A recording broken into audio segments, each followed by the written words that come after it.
Baik, selamat pagi adik-adik. Selamat bertemu kembali pada perkuliahan online kita. Kita memasuki pertemuan yang ke-10. Minggu yang lalu kita sudah membahas perhitungan biaya produksi untuk kasus produk hilang di akhir proses, produk cacat, dan produk rusak. Lalu pada pertemuan kali ini kita akan masuk dalam perhitungan biaya produk bersama. Oke, saya harapkan semua bisa mengikuti perkuliahan ini ya. Baik, kita lihat perhitungan biaya produk bersama dan juga nanti setelah ini kita masuk ke perhitungan produk sampingan. Nah, ada beberapa hal yang perlu kita perhatikan. Pertama adalah eh, ketika perusahaan menghasilkan produk lebih dari satu atau beberapa lin produk. Nah, kemudian biaya yang diperhitungkan adalah biaya yang digunakan secara bersama oleh produk bersama tersebut. Ketiga, perhitungan biaya ditunjukkan pada saat pembebanan biaya pada masing-masing produk, di mana pembebanan biaya dapat digunakan dalam menentukan persediaan dan laba, serta untuk kepentingan pelaporan keuangan. Berikutnya, perhitungan biaya produk bersama dan produk sampingan digunakan manajemen untuk tujuan perencanaan laba dan evaluasi kinerja. Dan ini beberapa hal yang perlu kita perhatikan untuk melakukan perhitungan biaya produk bersama maupun nanti produk sampingan. Baik, selanjutnya, pertama akan kita bahas untuk produk bersama. Setelah pertemuan hari ini kita akan masuk nanti ke produk sampingan. Nah, kita lihat produk bersama. Produk bersama atau sering kita sebut dengan joint product merupakan beberapa produk yang dihasilkan dalam satu rangkaian atau suatu proses atau suatu seri produk secara bersama dengan menggunakan biaya produksi yang terdiri dari bahan, tenaga kerja, dan overhead pabrik secara bersama. Lalu biaya tersebut tidak dapat ditelusuri atau dipisahkan pada setiap produk. Dan setiap produk mempunyai nilai jual atau kuantitas yang relatif sama, ya, yang relatif sama. Nah, itu produk bersama. Lalu kita lihat contoh di sini untuk produk bersama. Misalnya di sini kita sebutkan ada produk susu ya. Ini produk susu di sini. Lalu di produksi susu itu kita lihat di sini ada yang kita sebut dengan split off point-nya atau titik pisahnya. Apa yang kita maksud di sini titik pisahnya bahwa produk susu itu bisa dihasilkan dalam bentuk susu krim dan susu cair. Nah, kita lihat kalau misalnya susu krim itu kita lihat di sini bisa menghasilkan 25 liter di mana harga per liter itu 12.000. Lalu untuk susu skim cair itu menghasilkan 75 liter dengan harga per liter adalah 10.000. Nah, artinya pada saat ini kedua produk yang dihasilkan dari produk susu itu tadi boleh dilihat di sini ada harga jual pada titik pisah ini. Artinya langsung di sini krimnya dijual 12.000, susu cairnya di sini dijual harga 10.000 per liter. Nah, lalu kita lihat di sini bisa saja biaya susu krim ini tadi dilakukan pengolahan lebih lanjut atau proses lebih lanjut. Katakanlah biaya pengolahannya ada 250.000. Nah, tentu diharapkan dari pengolahan lebih lanjut ini maka akan menghasilkan namanya bisa krim ataupun mentega. Dan tentu di sini harga pasarnya akan lebih tinggi ya. Tadinya 12.000 menjadi 60.000. Nah, dari 25 liter ini dapat menghasilkan 20 liter krim mentega. Nah, tentu di sini artinya ini adalah harga jual setelah pengolahan lebih lanjut. Demikian juga misalnya untuk susu skim cair. Ya, harganya tadi 10.000, lalu diolah bersama atau diolah lebih lanjut harganya tadi 250.000. Nah, ini jadi susu dan tentu harga pasarnya juga akan meningkat dari 10.000 menjadi 75.000 dan dapat menghasilkan 50 liter susu. Oke. Nah, ini contoh produk bersama. Artinya dari satu sumber itu bisa diolah untuk lebih lanjut, ya, bisa diolah lebih lanjut. Nah, di sini juga mau kita katakan bahwa biaya yang 250 pengolahan lebih lanjut ini bisa menggunakan biaya yang sama atau unsur yang sama. Apa itu tadi? Bahan baku, tenaga kerja, dan overhead pabrik, dan bisa menghasilkan beberapa jenis produk lainnya lagi. Ya, seperti ini krim, mentega, susu, ya. Nah, tentu di sini masing-masing output dari proses pengolahan lebih lanjut ini tentu beragam harga jualnya. Oke ya. Nah, ini susu segar tadi. Baik. Kita lihat biaya produk bersama, ya. Biaya produk bersama ini kita lihat. Nah, artinya tadi kita sebutkan bahwa biaya produk bersama itu yang dikeluarkan untuk mengolah produk dan menghasilkan beberapa jenis produk baru, ya. Nah, biaya yang dikeluarkan biaya produk bersama ini adalah biaya yang dikeluarkan dalam menghasilkan produk bersama yang kita sebut dengan biaya bersama atau joint cost. Lalu biaya bersama atau joint cost itu adalah biaya yang diolah secara bersama seperti bahan, tenaga kerja, dan biaya overhead pabrik untuk menghasilkan beberapa jenis produk seperti yang saya katakan tadi. Nah, dengan kata lain, produk bersama itu dapat menghasilkan produk utama dan produk sampingan. Oke, di produk utama itu atau sering kita sebut dengan main product, ya, yaitu produk yang dihasilkan dalam suatu proses produksi secara bersama, namun mempunyai nilai atau kuantitas yang lebih besar jika dibandingkan dengan produk sampingan. Nah, lalu produk sampingan itu sendiri atau sering kita sebut dengan byproduct, yaitu produk yang dihasilkan dalam proses produksi secara bersama, tetapi produk tersebut nilai atau kuantitasnya itu lebih rendah dibandingkan dengan produk lain. Jadi artinya seperti yang saya katakan tadi, dalam produk bersama itu bisa menghasilkan beberapa jenis produk. Nah, itu kita kelompokkan ada main product atau produk utama dan byproduct atau produk sampingan. Nah, itu yang perlu kita pahami ya. Jadi sekali lagi biaya bersama itu yang digunakan untuk menghasilkan beberapa jenis produk, ya, menghasilkan beberapa jenis produk. Oke, kita lanjut. Nah, di sini kita lihat produk bersama atau dan produk sampingan itu. Nah, artinya suatu biaya bersama yang menghasilkan beberapa jenis produk itu tadi bisa kita lihat di sini, misalnya contohnya ya, contoh prosesnya. Penggilingan padi dapat menghasilkan beras yang mempunyai sisa dalam bentuk dedak. Nah, beras merupakan produk utama, sedangkan dedak itu merupakan produk sampingan. Tadi sudah dijelaskan bahwa produk utama itu adalah produk yang dihasilkan di mana produk ini memiliki nilai atau kuantitas lebih besar. Nah, jadi dalam hal ini adalah yang menjadi produk utamanya adalah beras, sementara produk sampingannya adalah dedak. Dedak itu adalah hasil dalam suatu proses produk yang sama, tetapi nilai atau kuantitasnya tentu lebih rendah atau lebih kecil. Contoh tadi dedak di sana ya. Baik, atau juga misalnya dalam perusahaan penggilingan minyak bumi yang dapat menghasilkan sisa dalam bentuk aspal. Minyak buminya itu menjadi produk utamanya, sedangkan aspal itu menjadi produk sampingan ya. Tetap minyak bumi ini adalah memiliki nilai dan kuantitas yang lebih besar dibandingkan dengan aspal yang sebagai produk sampingannya.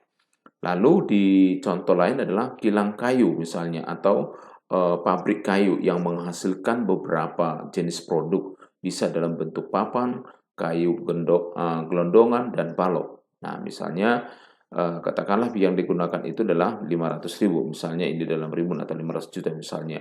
Lalu misalnya di sini produk sampingannya itu adalah bisa dalam bentuk papan dan bisa juga dalam bentuk balok. Tetapi kayu gelondongan tadi menjadi produk utamanya atau yang menjadi utama dari proses ini adalah kayu gelondongan. Sementara papan dan balok itu hanya sisa atau jenis produk lain yang masuk kelompok produk sampingan. Baik. Nah, apa yang kita lihat atau karakteristik produk bersama ini ya, karakteristiknya. Bagaimana kita bisa melihat sifat dari produk bersama ini? Pertama, kita lihat di sini karakteristik produk bersama itu adalah produk diproses secara bersamaan dan setiap produk menghasilkan nilai yang relatif sama antara satu dengan yang lain ya, kecuali tadi main product ataupun dengan byproduct atau produk sampingan. Yang kedua, bahwa setiap produk mempunyai hubungan fisik yang sangat erat dalam proses produksi. Jadi sama dengan gelondongan dengan papan tadi kan punya fisiknya sama tetap dalam bentuk kayu, ya. Nah, apabila terjadi peningkatan kualitas untuk satu jenis produk yang dihasilkan, maka kuantitas yang lain akan bertambah secara proporsional, ya. Itu dia. Jadi artinya kalau kita menginginkan dari salah satu produk yang kita hasilkan itu lebih tinggi, maka tentu nanti bagian yang lain akan lebih rendah seperti yang kita sebutkan tadi antara beras dengan dedak tadi. Lalu karakteristik yang berikutnya adalah dalam produk bersama dikenal istilah yang kita sebut dengan split of point atau titik pisah, ya. Split of point yaitu saat di mana produk-produk tersebut dapat diidentifikasi atau dipisahkan ke masing-masing produk secara individual. Jadi artinya kalau tadi padi dalam proses pengolahan itu maka akan ada yang kita sebutkan dengan ada yang masuk nanti saluran beras, ada saluran untuk dedak, ya. Jadi ada titik pisahnya di sana.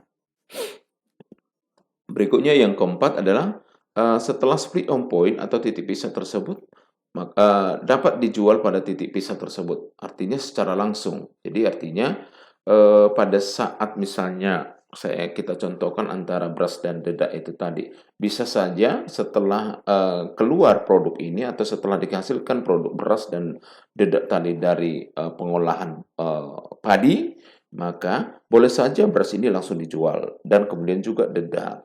Namun bisa juga hal lain bahwa beras ini diolah lagi, ya, apakah menjadi tepung atau menjadi nasi dan lain sebagainya. Dedak juga hal yang sama, bisa diolah, bisa dalam bentuk diolah menjadi pakan ternak dan lain sebagainya. Jadi, nah artinya dimungkinkan pada saat titik pisah itu bisa dilakukan penjualan. Nah, itu yang disebutkan di sini, ya. Nah, lalu artinya dengan tadi diolah lebih lanjut tujuannya adalah untuk meningkatkan nilai jual dari produk yang dihasilkan itu. Oke. Nah, lalu di sini kita sebutkan tadi bahwa biaya bersama. Maka yang menjadi hal penting yang mau kita lakukan di sana adalah bagaimana mengalokasikan biaya bersama itu ke produk yang dihasilkan yang lebih dari satu tadi. Nah, alokasi biaya di sini merupakan pembebanan biaya secara proporsional dari biaya tidak langsung atau biaya bersama ke objek biaya tadi, ya, dari biaya yang tidak langsung tadi. Jadi artinya kita bisa lakukan dengan beberapa bentuk atau metode nanti, ya, mengalokasikan biaya bersama. Artinya ketika dilakukan suatu proses produksi itu yang menghasilkan lebih dari satu. Lalu bagaimana kita mengalokasikan biaya bersama ini tadi ke produk A dan produk B. Nah, lalu biaya bersama sulit diperhitungkan kepada masing-masing produk. Oleh karena itu, untuk memudahkan dalam perhitungan diperlakukan alokasi biaya, ya. Jadi kadang-kadang untuk memastikan berapa yang kita bebankan ke produk A dan ke produk B, maka tentu di sini ada beberapa hal yang perlu kita perhatikan. Karena salah kita mengalokasikan tentu nanti cost per unitnya atau cost yang akan dibebankan ke masing-masing produk itu bisa tidak tepat. Maka ada beberapa langkah atau cara yang bisa diperlakukan itu dengan cara mengalokasikannya. Nah, kita lihat nanti bagaimana cara mengalokasikannya. Nah, sebelum sampai ke bagaimana mengalokasikannya, tentu di sini manfaat dari alokasi biaya itu tujuannya adalah agar kita dapat menghitung harga pokok dan menentukan nilai persediaan untuk tujuan pelaporan keuangan internal dan eksternal. Jadi artinya dengan kita alokasikan biaya ini tadi, maka kita tahu, oh stoknya A, produk A yang dihasilkan tadi adalah sekian. Stoknya B nilainya adalah sekian. Yang tentu nanti ini akan bisa dimasukkan untuk atau digunakan sebagai bisa ke laporan keuangan atau laporan di aset kita dalam bentuk inventory atau dalam bentuk stok, ya, produk, ya. Kemudian bisa juga untuk pengambilan keputusan yang akan digunakan dalam hal pengambilan keputusan atau tujuan internalnya. Nah, berikutnya manfaat yang kedua adalah menilai persediaan untuk tujuan asuransi, ya. Artinya kalau kita mau lakukan asuransi tentu kita harus tahu berapa cost, ya, berapa cost dari aset atau stok atau persediaan atau atas produk yang kita asuransikan itu. Maka caranya ya tentu harus tahu kita berapa cost-nya atau berapa biaya yang kita alokasikan. Nah, berikutnya adalah menentukan nilai persediaan jika terjadi kerusakan terhadap nilai barang yang rusak. Hal yang sama ya. Jadi, kalau misalnya kita terjadi bisa saja hilang atau rusak atau apa namanya atau cacat misalnya, maka kita tahu berapa kos yang dibebankan ya, berapa kos atas produk yang cacat atau yang rusak itu atau yang hilang itu tadi ya. Jadi artinya dari produk yang kita hasilkan tadi. Lalu biaya bahan yang hancur sama dengan rusak cacat ya sama. Lalu menentukan biaya departemen atau divisi untuk tujuan pengukuran kinerja eksekutifnya. Jadi artinya kalau ini by departemen maka kita bisa lihat berapa kos ya, berapa kos untuk masing-masing departemen atau beberapa fungsi atau bagian atau divisi ya. Jadi setelah kita menempatkan atau menentukan berapa kos untuk produk A, berapa kos untuk produk B. Nah, lalu pengaturan tarif karena adanya sebagian produk atau jasa yang diproduksi dikenakan peraturan harga ya. Jadi bisa kita gunakan untuk sebagai bagian dari alokasi manfaat dari alokasi biaya itu. Berikutnya adalah mengetahui besarnya kontribusi masing-masing produk bersama terhadap total pendapatan perusahaan. Nah, ini dia ya. Jadi kita bisa mengetahui kontribusi produk. Jadi bisa saja nanti kontribusi biaya untuk produk yang dihasilkan itu berapa. Misalnya produk A berapa persen alokasi biayanya, di produk B berapa. Dan hal yang sama juga sebagai dasar kontribusi laba yang akan dihasilkan tentu nanti akan disandingkan atau dibandingkan dengan cost untuk masing-masing produk yang dihasilkan tadi. Baik. Berikutnya metode alokasi di sini ada 4. Ada metode harga pasar atau metode nilai harga hipotesis. Lalu yang kedua adalah metode unit fisik dan yang ketiga adalah metode rata-rata sederhana dan yang keempat adalah metode rata-rata tertimbang. Oke, ya. Jadi dari alokasi biaya tadi kita bisa melakukannya dengan beberapa metode. Ada 4 ya. Baik. Kita lihat satu persatu. Metode yang pertama adalah metode harga pasar atau nilai jual. Nah, kita lihat apa yang kita maksud dengan metode harga pasar itu. Metode harga pasar adalah atau metode nilai jual adalah pembebanan biaya bersama atas dasar nilai jual masing-masing produk ya. Jadi pembebanan biaya bersama atas dasar nilai jual ya, atas dasar nilai jual produk masing-masing produk. Nah, kita lihat. Metode harga pasar atau nilai jual paling banyak digunakan karena antara biaya dan nilai jual itu terdapat relasi atau korelasi atau hubungan secara langsung, di mana harga jual dari suatu produk lebih banyak ditentukan oleh biaya produksi ya. Jadi ini sekali lagi metode harga pasar ini menjadi metode yang sering digunakan. Nah, jadi sama halnya saya juga ketika di perusahaan itu sering menggunakan ini ya, metode harga pasar ini. Jadi untuk mengalokasikan biaya bersama itu saya gunakan harga jualnya ya atau nilai jualnya untuk masing-masing produk itu.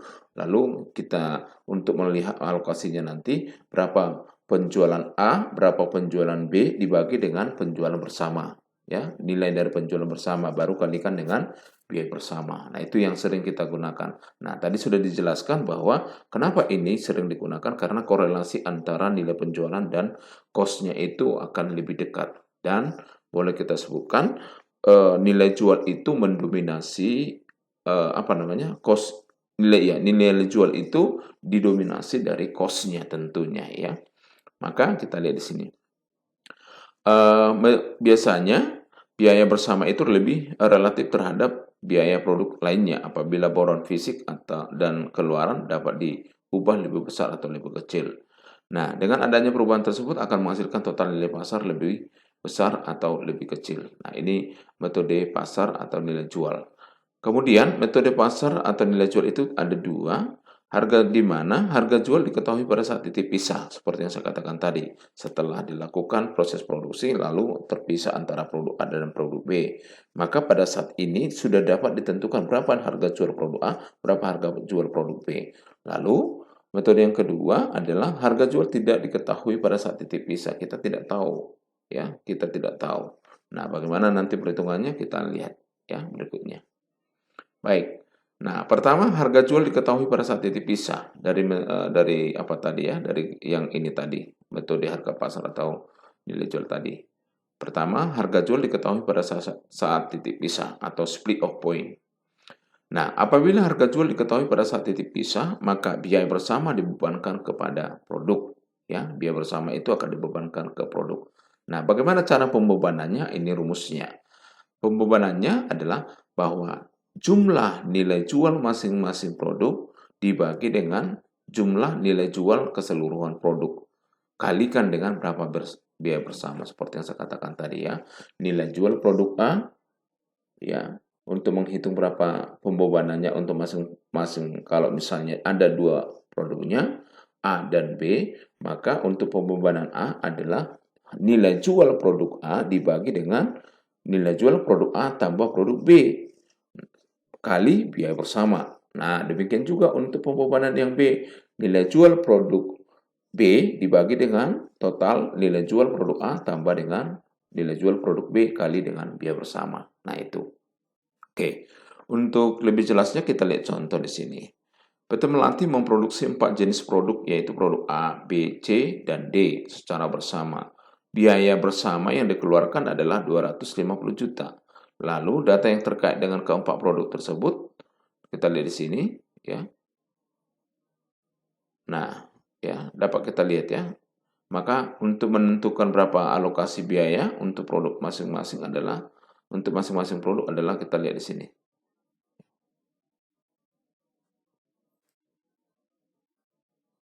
Oke, ini tadi ya, saya coba.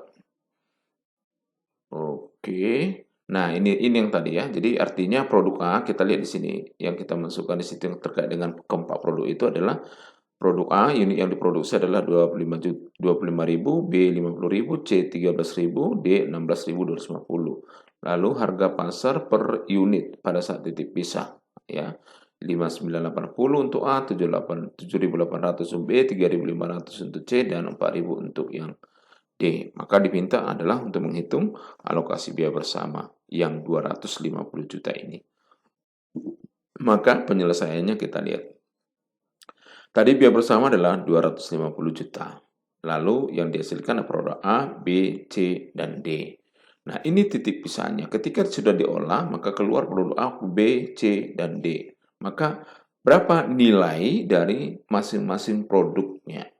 Masing-masing produk setelah nilai titik pisahnya. Maka kuantitinya atau volumenya dikalikan dengan harga. Tadi diketahui atau kasus ini adalah di mana pada saat titik pisah itu sudah diketahui berapa harga jualnya. Maka tinggal kita kalikan aja dengan volumenya. Nah, ini produk A 25.000 unit kali harga 5.980, produk B 50.000 kali 7.800, C 13.000 unit kali harga jualnya 3.500, produk D harga unitnya 16.250 kali 4.000. Nah, dijual. Maka berapa nilainya untuk semuanya? Kita lihat di situ. Nah, inilah nilai jualnya masing-masing produk yang dihasilkan tadi.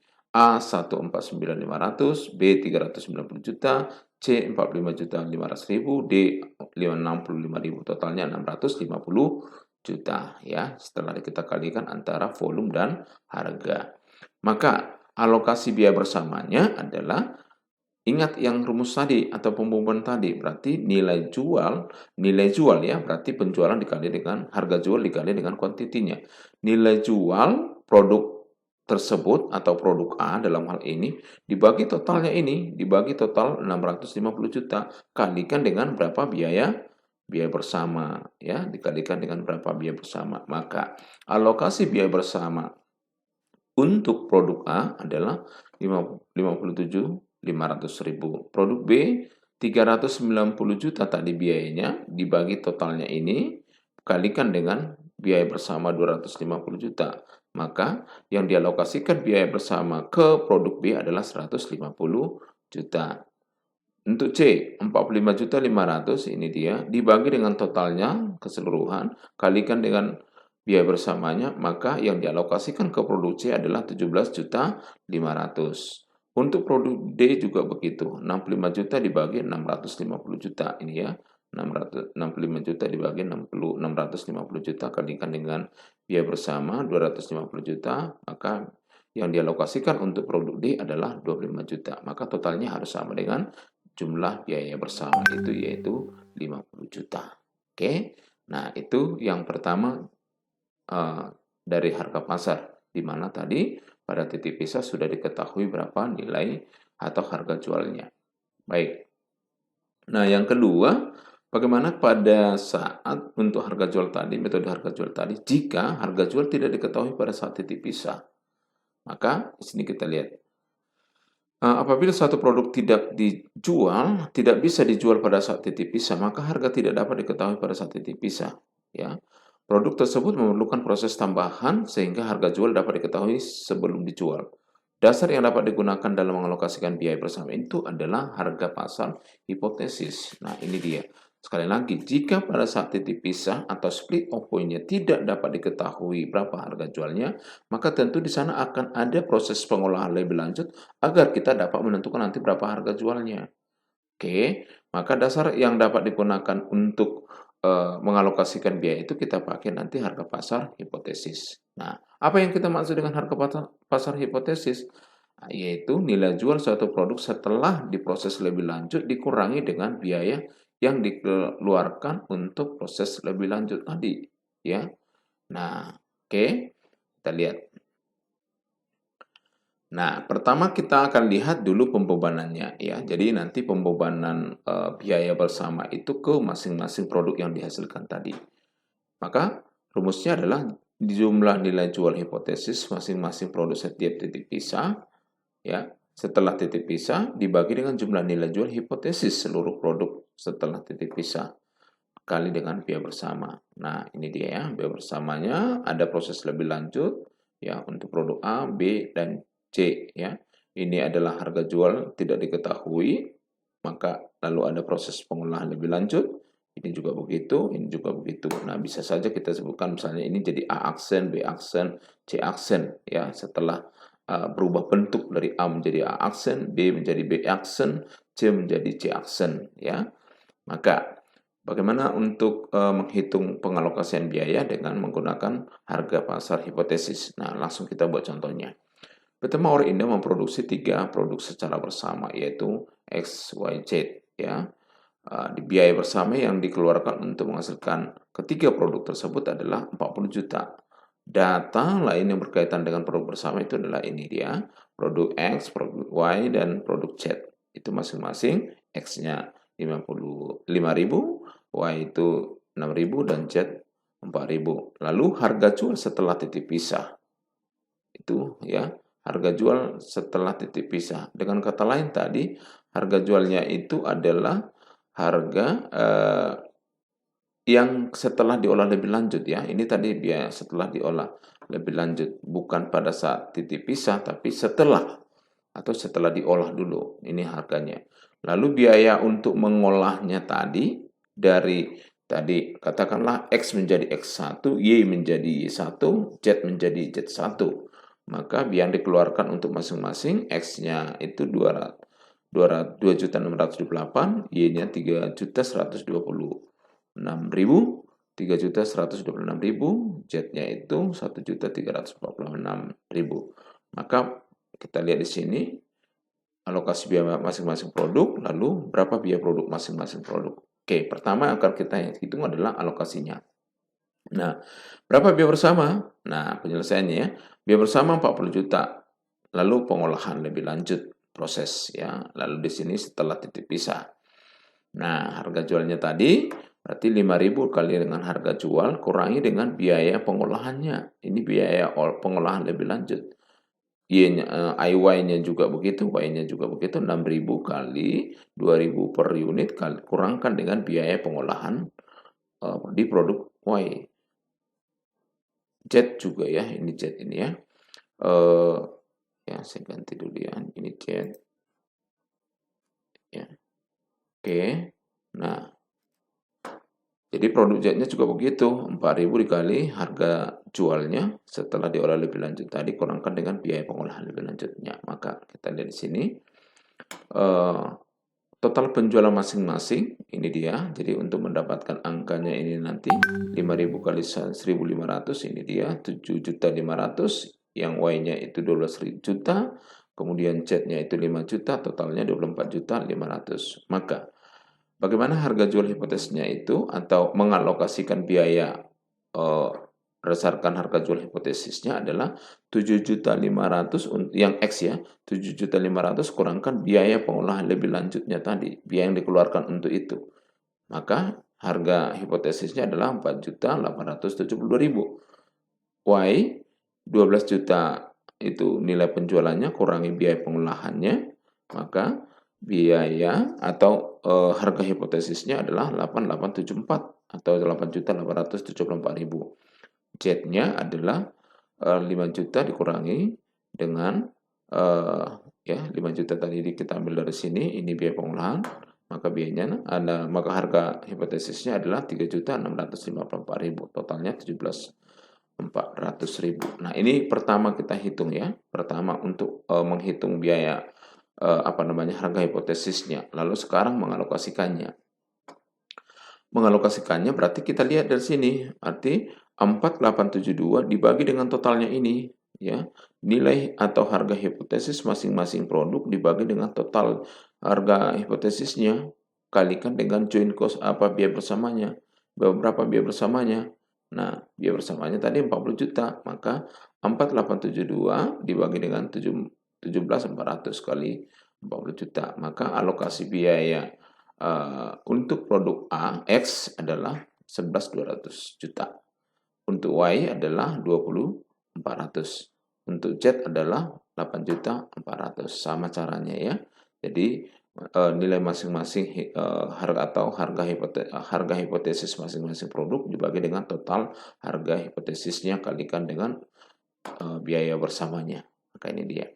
Nah, pertanyaan berikutnya, berapa biaya produksinya jadinya? Nah, ingat, biaya produksinya berarti alokasi joint cost-nya ditambah dengan biaya pengolahan lebih lanjut. Nah, biaya yang 40 juta tadi kan kita sudah alokasikan berdasarkan harga hipotesis tadi. Lalu, kalau ditanya berapa biaya produksi untuk X, maka biaya yang dialokasikan ke produk X itu ditambah dengan biaya pengolahan lebih lanjut. Maka biaya produksinya itu adalah untuk yang X 13.828. Kemudian yang Y, ini dari hasil alokasinya, ini biaya pengolahan lebih lanjut, maka total biayanya adalah 23.526.